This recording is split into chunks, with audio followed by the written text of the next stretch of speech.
नमस्कार बंधुरा आज इनभेस्को इंडिया मिड कैपर संगे एक्सिस मिड कैपर एक तुलनामूलक आलोचना करार चेष्टा करब। दुटो फांडई दारुण पारफर्म करेছে, निजेर बेंचमार्क एवं पियार ग्रुप के बीट करेছে, किन्तु तबुओ दुटो फांडेर किछु मैनेजमेंट स्टाइल भ্যালুয়েশন एरकम बहु छोटोखाटो डिफारेंस आछे, सेगुलो देखबो आजके डिटेलसे।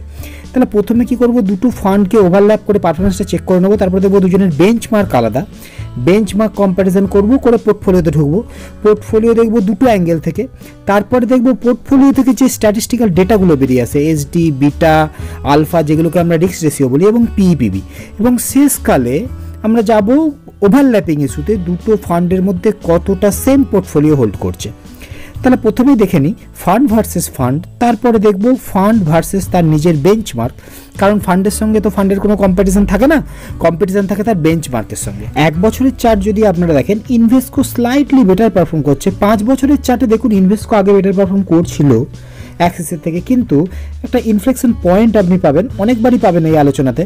ওই ইনফ্লেকশন পয়েন্টের পর থেকে 2018, তারপর থেকে অ্যাক্সিস বেটার পারফর্ম করছে। 10 ইয়ারের চার্টে ক্লিয়ারলি অ্যাক্সিস কিন্তু আউট পারফর্ম করছে। আর একটা অবজারভেশন, 1 ইয়ারের চার্টে দেখুন যখন মার্কেট উঠছে ইনভেস্কো বেশি উঠছে, পড়ে গেলে ইনভেস্কো বেশি পড়ছে। এটা ভোলাটিলিটির জন্য হচ্ছে। এই ব্যাপারটাকে আমরা পরে গিয়ে ডিটেলে বুঝবো রিস্ক রেশিওতে। তার আগে বেঞ্চমার্ক কম্প্যারিজনটা করে নিই। ইনভেস্কোর বেঞ্চমার্ক কিন্তু নিফটি মিড ক্যাপ 100, এনএসসির টপ মিড ক্যাপের 100 শেয়ারকে বেঞ্চমার্ক মনে করে। এক বছরে কিন্তু বেঞ্চমার্কে আউট পারফর্ম করছে। 5 বছরের চার্টে দেখুন প্রথম দিকটায় করছিল না, ওই ইনফ্লেকশন পয়েন্ট আপনি এখানে পাবেন, তারপর থেকে সে বেঞ্চমার্ককে বিট করছে। সিন্স ইনসেপশন এ নিজের বেঞ্চমার্ককে বিট করছে। এবার দেখে নেবো অ্যাক্সিসের। অ্যাক্সিস মিড ক্যাপের বেঞ্চমার্ক কিন্তু আলাদা। এ ফলো করে বিএসসির একটা benchmark, S&P BSc mid cap. 1 ইয়ারে একই রকমের ছবি দেখুন, 1 ইয়ারে আউট পারফর্ম করছে বেঞ্চমার্ককে, 5 ইয়ারে করতে পারছে না। ওই ইনফ্লেকশন পয়েন্ট এখানেও এসে হাজির হয়েছে। আর সিন্স ইনসেপশন ওই ওর মতনই, ইনভেস্কোর মতনই অ্যাক্সিসও কিন্তু সিন্স ইনসেপশন বেঞ্চমার্ককে বিট করছে। তার দুজনের বেঞ্চমার্ক আলাদা হয়ে গেল। একজন নিফটি মিড ক্যাপ 100 টিআরআইকে ফলো করে, আর অ্যাক্সিস ফলো করে এসএনপি বিএসসি মিড ক্যাপকে। তাহলে দুটো বেঞ্চমার্কের মধ্যে যদি একটা কম্প্যারিজন করে না নিই, তাহলে একটা ফেয়ার আইডিয়া আসবে না। আমি দেখুন আমি 15 বছরের চার্টকে ওভারল্যাপ করেছি দুটো বেঞ্চমার্কের। এখানে নিফটি মিড ক্যাপ 100 মানে ইনভেস্কোর যে বেঞ্চমার্ক, সে বেঞ্চমার্ক কিন্তু বেটার ডেটা দেখাচ্ছে। কিন্তু বেঞ্চমার্ক বেটার হলেই যে ফান্ড বেটার হবে তার কোনো মানে নেই, কারণ ফান্ডকে তো বেঞ্চমার্ককে বিট করতে হবে। দুটো ফান্ডই হিস্টোরিক্যালি এটা কিন্তু প্রমাণ করছে না 2018 আগে কেউ নিজের বেঞ্চমার্ককে বিট করেনি। তাহলে বেঞ্চমার্ককে কন্টিনিউয়াসলি বিট করলে আপনার রিটার্ন আসবে। দেখুন রিটার্ন অ্যানালিসিসে প্রথমেই ক্যাটাগরি ভার্সেস ফান্ড দেখে নিই। ইনভেস্কো ভার্সেস ক্যাটাগরি 1 ইয়ার, 3 ইয়ার, 5 ইয়ারে ক্যাটাগরিকে বিট করছে। অ্যাক্সিস ভার্সেস ক্যাটাগরি এও 1 ইয়ার, 3 ইয়ার, 5 ইয়ারে বিট করছে। এবারে ইনভেস্কো ভার্সেস অ্যাক্সিস দেখে নিই। ইনভেস্কো 1 ইয়ারে একটু ভালো, কিন্তু 3 ইয়ার, 5 ইয়ারে অ্যাক্সিস ভালো। আমরা চার্টেও এরকম দেখছিলাম। তাহলে এই ভালো রিটার্ন দিতে গেলে কিন্তু রিস্ক বেশি নিতে হবে। তাহলে কি ইনভেস্কো 1 ইয়ারে বেশি রিস্ক নিয়েছে, অ্যাক্সিস কি লং টার্মে বেশি রিস্ক নিচ্ছে, ভোলাটিলিটি কার বেশি, কার রিটার্ন পোটেন্সিয়াল বেশি, এগুলো বোঝার জন্য আমাকে রিস্ক রেশিও পর্যন্ত ওয়েট করতে হবে। তার আগে কিছু জেনারেল ইনফরমেশনের খুব প্রয়োজন। আপনি যদি AUM চেক করেন, ফান্ডটা কত বড়, asset under management, Invesco comparatively ছোট ফান্ড অ্যাক্সিসের থেকে। Fund manager Nilesh sir and Pranav sir manage করেন ইনভেস্কোকে। Shreyas Devalkar 2020 best fund manager mid cap সেক্টরে, উনি ম্যানেজ করেন অ্যাক্সিসকে। দুজনের বেঞ্চমার্ক আলাদা। আগেই যেমন দেখলাম নিফটি মিড ক্যাপ 100কে বেঞ্চমার্ক মনে করে ইনভেস্কো, অ্যাক্সিস নিজের বেঞ্চমার্ক ভাবে বিএসসি মিড ক্যাপকে। ভ্যালু রিসার্চ দুজনকে 5 স্টার র্যাঙ্ক দিচ্ছে, কিন্তু ক্রিসিল ইনভেস্কোকে 4 স্টার দিচ্ছে, অ্যাক্সিসকে 5 স্টার দিচ্ছে। এক্সপেন্স রেশিও এবং টার্নওভার রেশিও দুটোই কিন্তু ইনভেস্কোর বেশি। সাধারণত অ্যাক্সিসের টার্নওভার রেশিও বেশি থাকে। আপনি যদি অ্যানালিসিস বেশি দেখেন, একটু মাইনিউটলি খেয়াল করেন, তাহলে দেখবেন শ্রেয়াস ডাবলকারের একটা ফান্ড ম্যানেজমেন্ট স্টাইল। উনি high turnover ratio, high expense ratio দিয়ে টার্নওভার করতে গেলে তো এক্সপেন্স রেশিও বাড়বেই। তাহলে এইটা উনি করেন প্রতিবার প্রতিটা ফান্ডের সঙ্গে। আমি এর আগে ডিএসপির সঙ্গে অ্যাক্সিস এবং পিজিআইএমের সঙ্গে অ্যাক্সিসের কম্প্যারিজন করেছি, সেখানেও আপনারা দেখবেন এরকম একটা স্টাইলের আপনি পুরো আভাস পাবেন। কিন্তু আমি এখন ঢুকে যাব পোর্টফোলিওর মধ্যে, দেখব পোর্টফোলিও কনস্ট্রাকশন নাম্বার অফ স্টকের ভিত্তিতে। নাম্বার অফ স্টকের ভিত্তিতে যদি আপনারা দেখেন, তাহলে ইনভেস্কো এবং অ্যাক্সিস দুজনই ক্যাটাগরির থেকে কম স্টক নিয়েছে, মানে একটা কনসেন্ট্রেটেড অ্যাপ্রোচ আপনি বলতে পারেন। নাম্বার অফ স্টক কম নিয়েছে, ইনভেস্কো কিন্তু বেশি কনসেন্ট্রেটেড নাম্বার অফ স্টকের ভিত্তিতে। কিন্তু যদি আপনারা দেখেন, তাহলে দেখবেন অ্যাক্সিস একটু কনসেন্ট্রেশন বেশি দেখাচ্ছে নাম্বার অফ স্টকের ভিত্তিতে, কিন্তু ইনভেস্কো পার্সেন্টেজ অফ অ্যালোকেশনের ভিত্তিতে অ্যাক্সিস। কিন্তু টপ 5 টপ 10 ক্যাটাগরির আশেপাশে দুজনেই কনসেন্ট্রেশন করে রেখেছে। কনসেন্ট্রেশন কোথায় করেছে কে, সেটা বোঝার জন্য পোর্টফোলিওকে অন্য অ্যাঙ্গেল থেকে দেখতে হবে, সেটা আমরা দেখব পরে। কিন্তু তার আগে আপনি ভ্যালুয়েশনটা যদি দেখেন, পিইপিবি যদি দেখেন, তাহলে ইনভেস্টকো কিন্তু তুলনামূলক একটা সস্তা ফান্ড, এর পিইও কম, পিবিও কম। কিন্তু সস্তা ফান্ড বা দামি ফান্ড হলে তার রিটার্ন কেমন হবে, রিস্ক কেমন হবে, এটা আপনি ডাইরেক্টলি কোনো রিলেশন আপনি পাবেন না, সেটাকে আপনাকে দেখতে হবে রিস্ক রেশিওতে। দেখুন রিস্ক রেশিও যদি আপনারা মিন দেখেন, মিন মানে এভারেজ রিটার্ন, দেখবেন ক্যাটাগরির থেকে তো দুজনেই ভালো। ইনভেস্টকো কিন্তু ক্যাটাগরির থেকে অল্প ভালো, অ্যাক্সিস কিন্তু একটু বেশি ভালো। এইচডি আর বিটা মানে এই দুটো ইন্ডিকেট করে ভোলাটিলিটিকে। এইচডি বিটা যখন বেশি হয় তখন ফান্ড বেশি ভোলাটাইল হয়, ইনভেস্টকো বেশি ভোলাটাইল কারণে এইচডি বিটা বেশি। তার জন্যই 1 ইয়ারের চার্টে এটা আপনারা দেখছিলেন, ব্লু লাইনের ইনভেস্টকো কিন্তু বেশি ওঠানামা করছিল। এখানে ইনভেস্টাররা মনে করে যদি আমি সেম রিটার্ন পাই, মিন যদি সেম হয়, তাহলে আমার লোয়ার ভ্যালু বেটার। এবারে দেখে নিই সার্ফ আর আলফাকে, এখানে হায়ার ইজ বেটার হয়।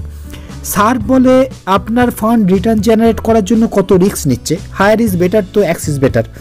আচ্ছা আলফা বলে যদি বেঞ্চমার্ক জিরো রিটার্ন দেয়, মানে আপনার বেঞ্চমার্ক বাজার বাড়লো না, মার্কেট বাড়লো না, আপনি কত রিটার্ন পাবেন, এখানেও হায়ার বেটার হবেই অবশ্যই, তাহলে অ্যাক্সিস বেটার ডেটা দেখা। তাহলে দেখুন ইনভেস্টকো মিড ক্যাপ এবং অ্যাক্সিস মিড ক্যাপ দুজনেই কনসেন্ট্রেটেড পোর্টফোলিও নিয়ে চলছে। ইনভেস্টকো বেশি কনসেন্ট্রেটেড, কোথায় কনসেন্ট্রেট করা আছে সেটা এখনো দেখিনি, পরে দেখবো। কিন্তু তবুও ইনভেস্টকোর ভ্যালুয়েশন কম, অ্যাক্সিসের ভ্যালুয়েশন বেশি। মানে ইনভেস্টকো যেখানে বাজার সস্তা সেখানে কনসেন্ট্রেট করে রেখেছে, অ্যাক্সিস যেখানে বাজার একটু কস্টলি সেখানে কনসেন্ট্রেট করে রেখেছে। সেকেন্ড অবজারভেশন হলো ইনভেস্টকোর এসডিবিটা বেশি, মানে ফান্ড বেশি ভোলাটাইল।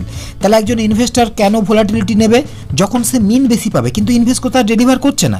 উল্টো দিকে অ্যাক্সিস দেখুন কম ভোলাটিলিটি, কম এসডিবিটা নিয়ে বেটার মিন দিচ্ছে, বেটার আলফা দিচ্ছে। এরপর পোর্টফোলিও ওভারল্যাপিং ইস্যুটাকে অ্যাড্রেস করার আগে পোর্টফোলিওর মধ্যে আর একবার ঢুকতে চাইবো, দেখতে চাইবো large cap, mid cap, small ক্যাপে কোন ফান্ড কীরকম অ্যালোকেট করে রেখেছে।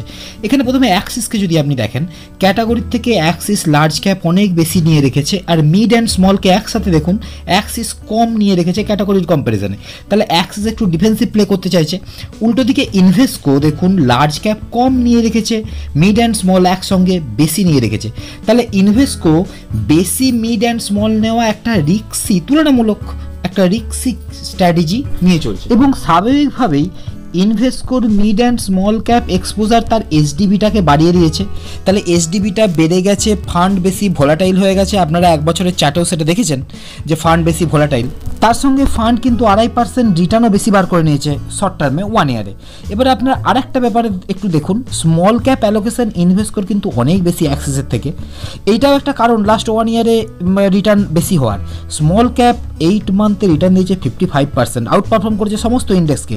তার জন্য ওই 2.5% এক্সট্রা রিটার্ন এই স্মল ক্যাপ মিড ক্যাপে একটু হেলে থাকার জন্য, একটু এক্সপোজার বেশির জন্য ওই রিটার্নটা কিন্তু বেশি বেড়ে গেছে। এরপর পোর্টফোলিও ওভারল্যাপিং ইস্যুটাই যদি আমি আসি, দেখুন দুটোই মিড ক্যাপ ক্যাটাগরির দারুণ ফান্ড পিয়ার গ্রুপকে আউট পারফর্ম করছে, তাহলে একটা মিল থাকা পোর্টফোলিওর মধ্যে ওভারল্যাপিং থাকাটা স্বাভাবিক। তবু যদি একটু ডিটেলে দেখি, Voltas, Balkrishna industry, Mphasis, PI industry, এরকম করে প্রায় বেশ কিছু কমন স্টক দুজনের পোর্টফোলিওতে রয়ে গেছে, যেটা ইনভেস্টর চায় না। ইনভেস্টর চায় ডাইভার্সিফিকেশন, ওভারল্যাপিং চায় না। সুতরাং টোটালিটিতে যদি আপনারা দেখেন, ইনভেস্টকোর হাতে 43টা স্টক আছে, অ্যাক্সিসের হাতে 48টা স্টক আছে, তো তার মধ্যে 15টা কমন স্টক, এবং টোটাল পোর্টফোলিওর ওভারল্যাপিং পার্সেন্টেজ যদি দেখেন সেটা 25%, 1/4 পোর্টফোলিও আপনার সেম হোল্ড করছে দুটো ফান্ড। এরপরে 8 মিনিটে যা দেখলাম সেই ব্যাপারগুলোকে 1, 2, 3, 4 করে সাম আপ করে নিই। ইনভেস্টকো এবং অ্যাক্সিস মিড ক্যাপ দুজনের কাছে আলাদা বেঞ্চমার্ক ছিল।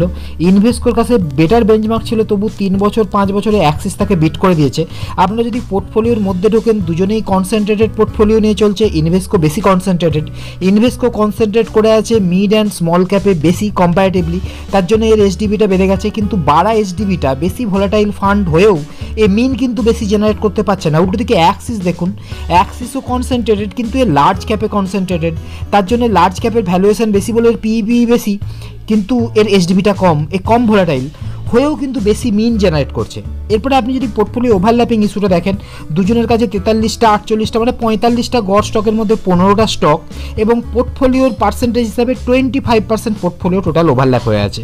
তাহলে একজন ইনভেস্টার সে চাইবে তার টোটাল পোর্টফোলিও অন্যান্য স্টকগুলোর সব ওভারল্যাপিংটা হিসেব করে নিয়ে একটা পোর্টফোলিও তৈরি করতে। এই হলো আজকের অ্যানালিসিস কেমন লাগছে শুধু লাইক করে বেরিয়ে যাবেন না, একটু কমেন্ট করুন, আমাকে বুঝতে দিন যে আপনারা কি চাইছেন, আপনারা কিভাবে মার্কেটকে দেখছেন, কিভাবে মিউচুয়াল ফান্ডের অ্যানালিসিস চাইছেন। আর একটা জিনিস, সমস্ত ডেটাগুলো আমি নিয়েছি অক্টোবর 2020 ডেটা, অক্টোবর এন্ডের data. And thank you for watching.